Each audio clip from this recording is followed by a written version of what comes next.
오늘 우리는 우리 교회 창립 72주년을 축하하며 감사함으로 예배를 드리고 있습니다. 하나님은 우리 교회를 세우신 분명한 뜻이 있지요. 그 뜻은 우리를 통해 우리 이웃에게 또 우리 땅끝까지 주의 복음이 증거되어지는 것입니다. 이 사명을 위해 올해 우리는 복음을 전파하는 삶을 살 것을 다짐하였습니다. 그리고 우리에겐 분명한 목표가 있지요. 오늘 우리 또 목표를 한번 고백하고 또 말씀으로 나아가도록 하겠습니다. 119 한 사람이 한 영혼을 구원하기. 아멘. 올해 창립 72주년을 축하하며 우리는 우리의 교회가 어디에 서 있는지 또 우리는 장차 어떻게 되어지는지를 깊이 묵상하려고 합니다. 1953년 이 피난민 거주지역인 부두에 교회가 세워졌습니다. 그리고 1965년 이 자리에 터를 잡았지요. 그렇게 시간이 흘러 72주년이 되었습니다.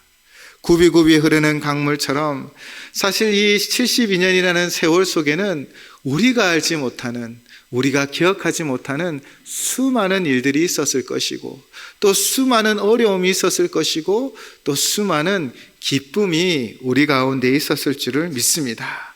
그러나 이 강물을 누가 주관하셨습니까? 바로 하나님이 주관하셨습니다. 하나님이 다스리시고 주인이 되시고 보호하여 주셔서 오늘까지 우리가 그 은혜를 누리고 있는 것이지요.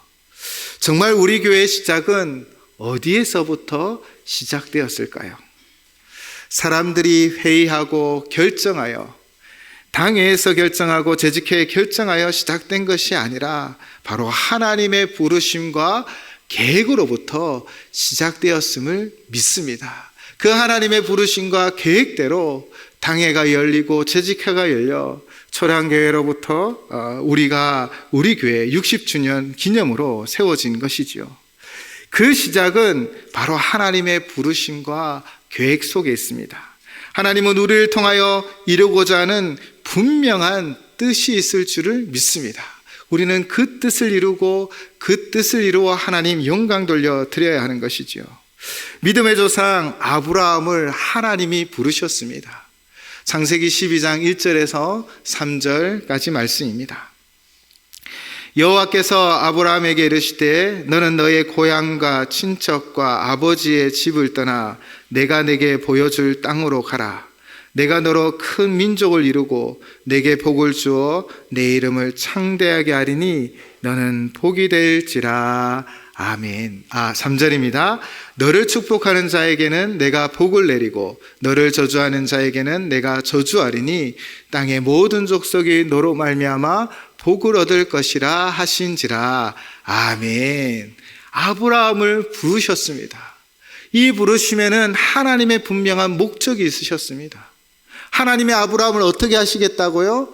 복이 되겠다라고 말씀하십니다. 또한 아브라함을 통해 땅의 모든 족속이 너로 말미암아 복을 얻을 것이라 약속하셨습니다. 하나님의 부르심에는 늘 하나님의 뜻이 있었고 우리의 부르심도 마찬가지입니다.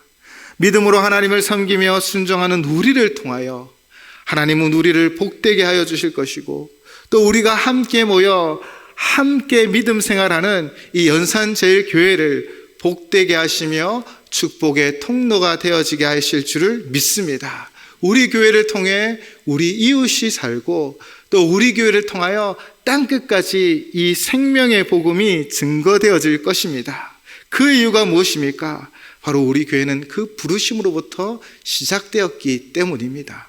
바로 믿음으로 시작된 교회여 순종으로 개척하였기 때문입니다. 전쟁을 인하여 모든 것이 부족한 상황이었습니다. 누구 하나 부자였기 때문에 시작하지 않았습니다. 모두가 다 가난하고 어려운 시절이었지만 하나님의 부르심이 있었기에 함께 모여 기도함으로 교회가 개척되어진 것입니다. 우리 믿음의 선배들은 그 어려운 순간에도 그 어려운 상황에도 하나님의 부르심에 응답하여 믿음으로 함께 모여 의논하고 순종으로 바로 교회를 세웠던 것이지요. 그러므로 우리 교회의 시작은 하나님의 부르심임을 믿습니다. 바로 믿음으로 세운 교회인 것이지요. 힘들고 지치고 어려운 상황에서도 그들의 시선은 그 어렵고 힘든 상황에 머물러 있지 않았습니다. 오직 하나님을 바라보고 하나님의 얼굴을 구하며 한 걸음 한 걸음 전진하였음을 믿습니다. 그 믿음을 하나님이 보시고 하나님께서 복을 주셨고 하나님께서 우리 교회와 함께 하셨음을 믿습니다. 오늘도 예수님은 우리에게 이렇게 말씀하고 있습니다. 주는 그리스도시요 살아계신 하나님의 아들이심을 믿고 고백하는 시몬에게 말씀하셨지요. 예수님은 그에게 복이 있다라고 말씀하셨습니다. 오늘도 예수 그리스도를 구주로 모시고 그 믿음 가운데 나아가는 우리에게 동일하게 말씀하시는 줄을 믿습니다. 너희가 복이 있다. 그리고 18절에서 시몬의 이름을 베드로라라고 부르시지요. 베드로의 원래 이름 히브리어는 시몬이었습니다. 그리고 예수님께서는 그를 게바라고 아람어로 부르시기도 하셨습니다. 게바는요 아람어인데 바위, 반석이라는 의미가 있습니다. 그리고 오늘 명확하게 헬라어로 베드로라라고 부르시지요. 이 부르심에는요 예수님의 예언의 성취가 기록되어져 있는 것입니다. 예수님이 어떤 예언을 하셨을까요? 요한복음 1장 42절 말씀입니다. 데리고 예수께로 오니 예수께서 보시고 이르시되 내가 요한의 아들 시몬이니 장차 게바라 하리라 하시니라. 게바는 번역하면 베드로라. 아멘. 시몬의 형제 안드레가 예수님을 만나고 그는 예수님이 메시아인지를 발견하고 베드로에게 찾아와 내가 예수님을 만났다라고 그에게 예수님을 증거했습니다. 바로 전도한 것이죠. 그렇게 시몬을 데리고 예수님께 나아갔을 때 예수님은요 시몬에게 이렇게 말씀하십니다. 장차 게바라 하리라. 그의 이름을 게바가 될 것이다 라고 말씀하십니다. 바로 반석이 되고 또한 바위가 될 것이라고 말씀하셨습니다. 그리고 오늘 본문 18절에 예수님께서는 신앙 고백하는 그 시몬의 그 신앙 고백이 기특하게 여겨져서 그에게 새로운 이름을 수여하신 것이 아닙니다. 바로 반석이라는 이름을 이미 주어졌고 그 이름대로 그가 신앙 고백과 믿음 가운데 든든히 서서 너는 이제 정말 반석이 될 것이다 라고 선언하고 있는 것이지요. 오히려 오늘 본문은 예수님께서 이미 예언하셨던 말씀이 이루어지셨음을 강조하고 있는 것입니다. 예수님께서 이전에 앞에서 말씀처럼 시몬을 만났을 때 장차 게바, 바로 반석이 되리라 라고 예언하셨고 지금 예수 그리스도를 바르게 신앙 고백하며 그 믿음 가운데 서 있는 그가 믿음의 반석이 되어질 것이고 너는 그 반석 위에 서 있다라고 고백하며 선포하시며 바로 베드로라 말씀하고 있는 것이지요. 오늘도 신앙 고백 가운데 서 있는 바른 믿음 가운데 서 있는 우리를 향하여 주님은 말씀하여 주십니다. 주님은 베드로에게 무엇을 말씀하십니까? 바로 반석 위에 서 있는 너가 복되다라고 말씀하고 있는 것이지요. 아브라함에게 약속하셨던 하나님의 약속은 그대로 성취되어 아브라함이 복되고 축복의 통로가 되었듯 오늘 분명한 신앙 고백 가운데 서 있는 베드로를 하나님 복되게 하시고 베드로를 통하여 하나님의 거룩한 교회를 세워가심을 믿습니다. 이는 베드로에게만 한 약속이 아니지요. 누구든지 주를 믿고 신앙의 바른 고백 위에 서 있는 우리를 통해 하나님은 거룩한 성전이 지어가게 되어짐을 믿습니다. 이 일은 어떻게 시작되었습니까? 먼저 예수님은요 제자들에게 사람들이 나를 누구나 하느냐라고 묻습니다. 그때 제자들이요 들려지는 풍문을 예수님께 소개합니다. 어떤 사람은 세례 요한이라 하고 어떤 사람은 엘리야라 하고 어떤 사람은 예레미야라 하고 어떤 사람은 선지자 중에 한 사람이다 라고 말합니다. 당시 사람들은요, 세례 요한의 회개에 대한 메시지를 분명하게 기억하고 있었습니다. 그러나 지금 세례 요한은 헤롯에 의하여 죽임을 당한 상황이었습니다. 그런데 예수라는 청년이 회개를 선포하고 또한 하나님 나라를 선포하는 것을 보니 세례 요한이 선포했던 메시지와 비슷했다라는 것입니다. 그래서 그 사람들은, 당시 사람들 중에서는요, 죽임을 당한 세례 요한이 다시 살아났다라고 오해하기도 했다라는 것이지요. 또 어떤 이는 엘리야라고 말합니다.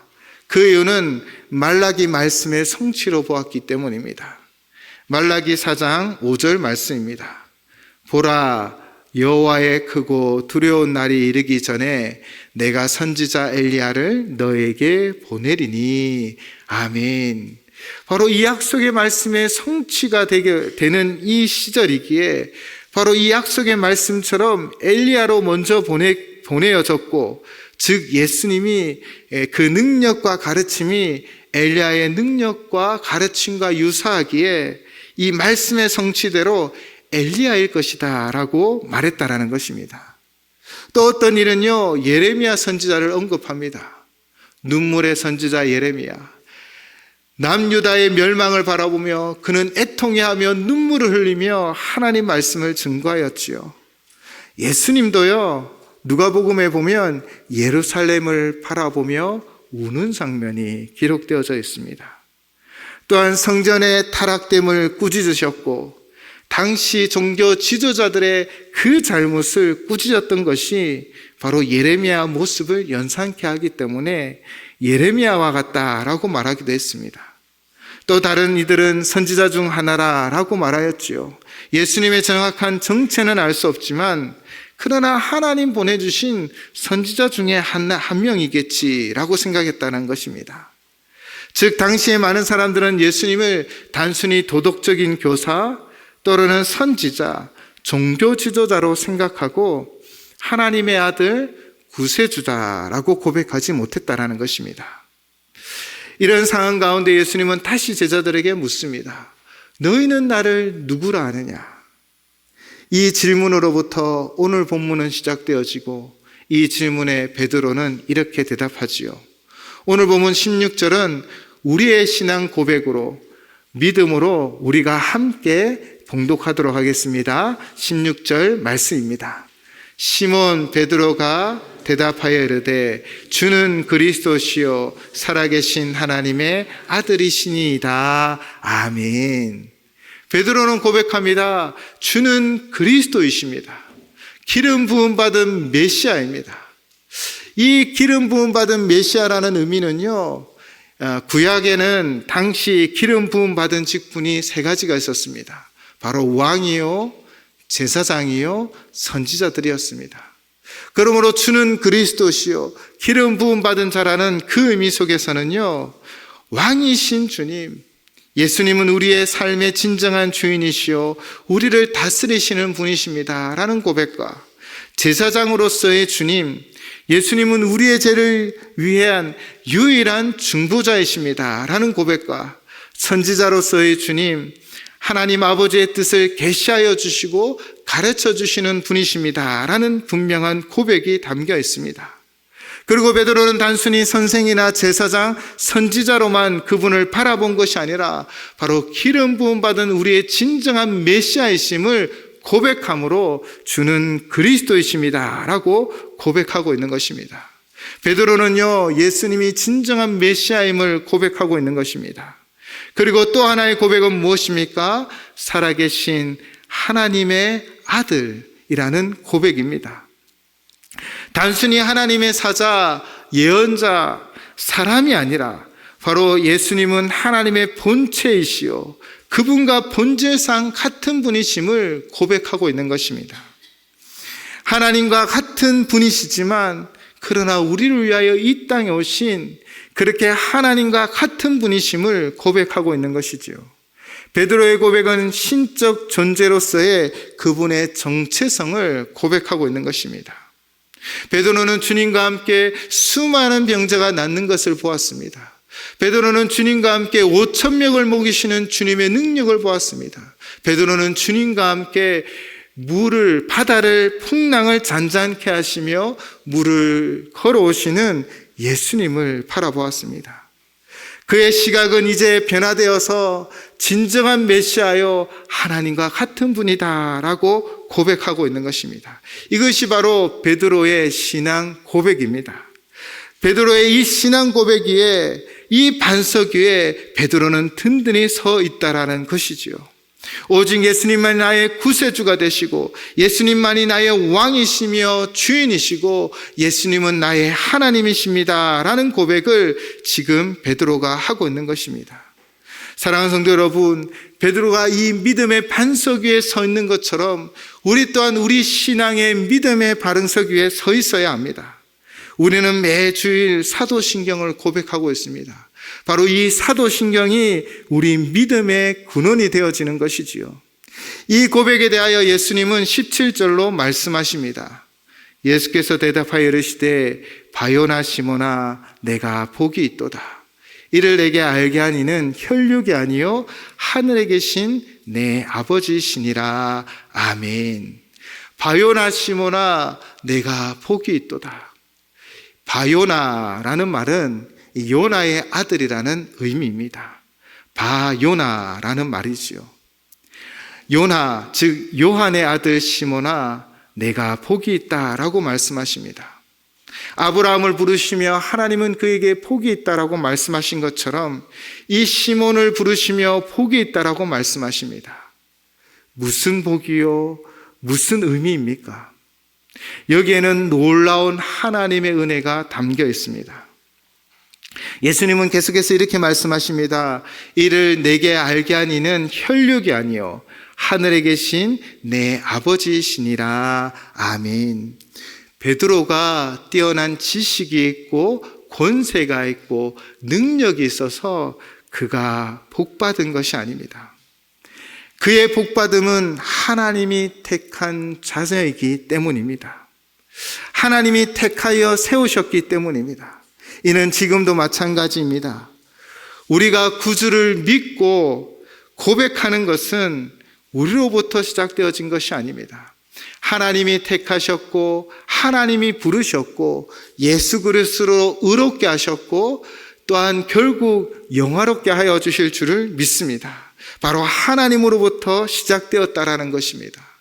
전적으로 타락한 인간에게는요, 구원의 여망이 없습니다. 죄를 가진 인간은 구원의 희망이 없습니다. 죄를 가지고서는 구원의 길을 발견할 수가 없습니다.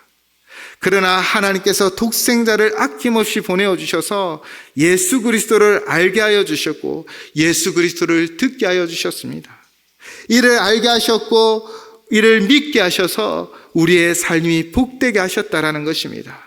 우리 모두에게 알게 하셨습니다. 예수님께서 분명하게 말씀하십니다. 예수님이 누구인지를 바르게 아는 것이 진정한 복이다. 바로 하나님은 우리를 택하셨고 부르셨고 예수 그리스도로 말미암아 의롭게 하셨기에 우리의 인생이 복된 인생이 되었음을 믿습니다. 오늘도 이 신앙의 바른 고백 위에 서 있는 우리를 향하여 주님은 내 인생이 복되다라고 말씀하고 있습니다. 그리고 분명하게 선포하고 있습니다. 우리 교회의 기초가 무엇입니까?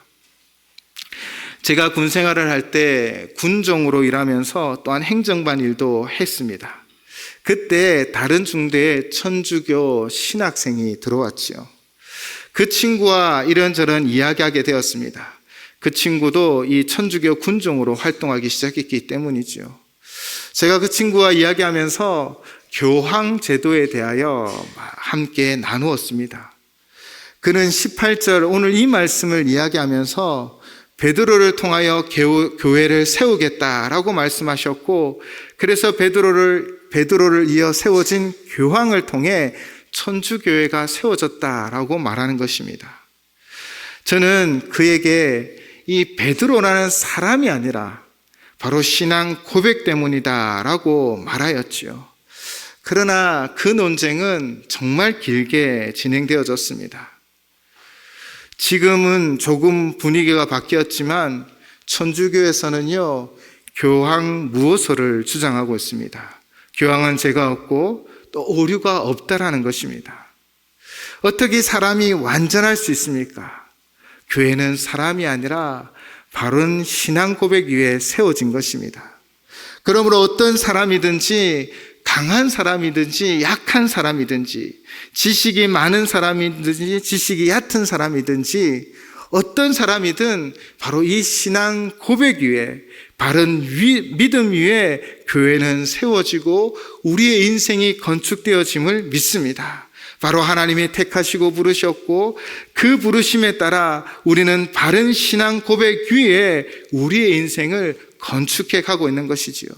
우리가 오직 예수님이 나의 구세주여 살아계신 하나님의 아들이심을 믿고 고백하는 이 고백 위에 하나님은 하나님의 교회를 든든히 세워가시는 것입니다. 분명하게 말씀하십니다. 내가 이 반석 위에 내 교회를 세우리니. 바로 주님이 세워가십니다. 우리의 믿음의 고백 위에 우리의 믿음 위에 하나님은 하나님의 교회를 든든히 세워가심을 믿습니다. 그리고 이렇게 고백하십니다. 내가 이 반석 위에 내 교회를 세우리니. 바로 하나님이 친히 교회를 세워가십니다. 오늘 주님이 말씀하십니다. 내가 세워가겠노라. 또한 오늘 주님이 말씀하십니다. 내 교회다. 우리 연산제일교회는 주님의 교회임을 믿습니다. 바로 우리 믿음의 고백 위에 세워졌고 우리의 믿음으로 세워졌으며 오직 순종으로 세워가기 있기 때문입니다. 그래서 주님은 오늘도 우리 연산제일교회를 통하여 고백하시며 선포하십니다. 너는 내 것이다. 그리고 내가 너를 세워가겠노라 라고 말씀하고 계신 것이지요. 72년의 역사를 하나님이 지키시고 다스리시고 인도해 주셨습니다. 6.25 전쟁 시절 사실 너무나 힘들고 어려운 그 순간에 우리 믿음의 선배들은 이 신앙 고백 위에 헌신하며 수고하여 교회를 세워가셨습니다. 그런데 6.25 전쟁만 힘들었을까요? 지금을 살아가는 우리의 삶 속에도 우리는 여러 가지 어려움과 힘든 속에 있습니다. 사실 한 인생도 힘들지 않은 인생이 없습니다. 그러나 우리 믿음의 선배들은 그 어려운 순간에도 믿음을 지켜왔고 하나님 믿음의 자리에서 그 힘든 시절을 이겨내며 교회를 섬겨갔고 순종하였기에 하나님은 하나님의 교회를 세우셨고 하나님은 하나님의 교회를 인도하여 주셨음을 믿습니다. 우리 믿음의 선배들뿐 아니라 오늘도 이 바른 믿음의 신앙 가운데 이 믿음을 고백하며 살아가는 우리의 인생을 하나님이 세워주시고 또한 우리 교회를 하나님이 인도하여 주실 줄을 믿습니다. 사실 사람을 보면 수십 번 때려치웠겠지요. 그러나 하나님을 바라보았기에 우리가 견디고 인내하였음을 믿습니다. 때로는 나의 형편이 나아지지 아니하였고 어렵고 힘든 순간이 다가왔지만 그러나 오직 교회를 위하여 헌신하고 수고하여 주셨습니다. 선한 청지기가 되어 자신의 것을 내어놓아 교회를 부흥케 하셨지요. 이 모든 신앙 고백 위에 또 그들의 헌신과 수고 위에 오늘도 교회는 세워져 가고 2025년 우리는 하나님 앞에 이렇게 예배드리는 믿음의 공동체가 되어진 줄을 믿습니다.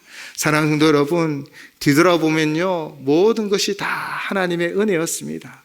제가 만나는 우리 모든 믿음의 선배들은 다 이런 고백을 합니다. 나의 힘과 능력이 아니었고 오직 하나님의 은혜였습니다. 하나님이 하셨습니다. 하나님이 세우셨습니다. 하나님이 보존하셨습니다. 하나님이 능력 주셨습니다. 오늘도 주님은 내 것이라고 말씀하십니다. 너의 인생은 너의 것이 아니라 내 것이고 우리 교회는 너희의 것이 아니라 내 교회다라고 말씀하시며 우리 교회를 든든하게 지켜가고 가시며 우리 인생을 인도하고 가심을 믿습니다. 사랑하는 여러분, 우리가 바른 믿음의 고백 위에 서서 이 믿음 위에 서 있을 때 예수님은 우리에게 분명히 약속하십니다. 음부의 권세가 이기지 못하리라. 음부는 헬라어로 하데스입니다. 죽음, 지옥, 악을 의미하는 것이지요. 교회는 항상 세상으로부터 도전을 받아왔습니다. 또한 교회 안에는 늘 시끄러운 문제들이 있었습니다. 내외적으로 평안이 없었습니다. 그러나 교회는 결코 무너지지 않았습니다. 로마 제국 시대 초대교회는 극심한 박해를 받았습니다. 사도들이 순교하고 성도들은 콜로세움 그 경기장에서 짐승들의 밥이 되었고 온 거리를 밝히는 등불이 되기도 했습니다. 당시 로마의 한 장군은 이런 기독인들을 바라보며 이렇게 기록하였습니다. 저들을 죽이면 죽일수록 숫자가 늘어난다. 도대체 이 종교는 왜 죽음을 두려워하지 않는가? 그 이유가 무엇이겠습니까? 교회는 사람의 힘이 아니라 부활하신 주님이 그 생명력을 나누어 주며 그 주님이 세워가셨고 그 주님이 지켜주셨기 때문입니다. 중국 문화 대혁명 시절 모든 교회는 폐쇄되었습니다. 성경은 불태워지고 예배는 금지되었습니다. 그러나 그 기간 동안 지하에 모인 성도들의 수는 오히려 더 늘어났다고 합니다. 수천만이 모여 하나님 앞에 부르짖었다고 합니다. 핍박은 교회를 무너뜨리지 못했습니다. 오히려 교회를 더 뜨겁게 하였다라는 것이지요. 음보의 권세가 결코 우리를 무너뜨릴 수 없습니다. 우리를 잠시 흔들고 어렵게 하겠지만 부활하신 주님이 너는 내 것이라 말씀하시며 우리를 부르신 그 부르심에 역사를 이루기 위하여 반드시 우리를 보호하고 지키며 인도하여 주실 줄을 믿습니다. 하나님이 세우셨고 하나님께서 보호하시며 하나님께서 이끌어 가시는 것, 그것이 바로 교회인 것입니다. 오늘도 우리가 바른 믿음의 고백 가운데 우리가 믿음 위에 바로 서 있다면 하나님은 우리와 함께 하셔서 우리의 삶을 인도하여 주실 것이고 우리 가운데 역사를 이루어 가실 줄을 믿습니다. 아브라함을 부르셨습니다. 베드로를 불어서 개바가 될 것이라고 말씀하셨습니다. 그 모든 것을 하나님이 이루어 가셨습니다. 오늘도 신실하게 우리 가운데 역사하시는 하나님은 오늘도 우리를 부르십니다. 우리가 부를 찬양이 있습니다. 하나님의 부르심이라는 찬양이죠. 각 개인을 향한 하나님의 부르심이 아니라 오늘 우리가 이 찬양의 고백을 하며 우리 교회를 부르신 하나님, 우리를 부르신 하나님을 깊이 묵상하셨으면 좋겠습니다.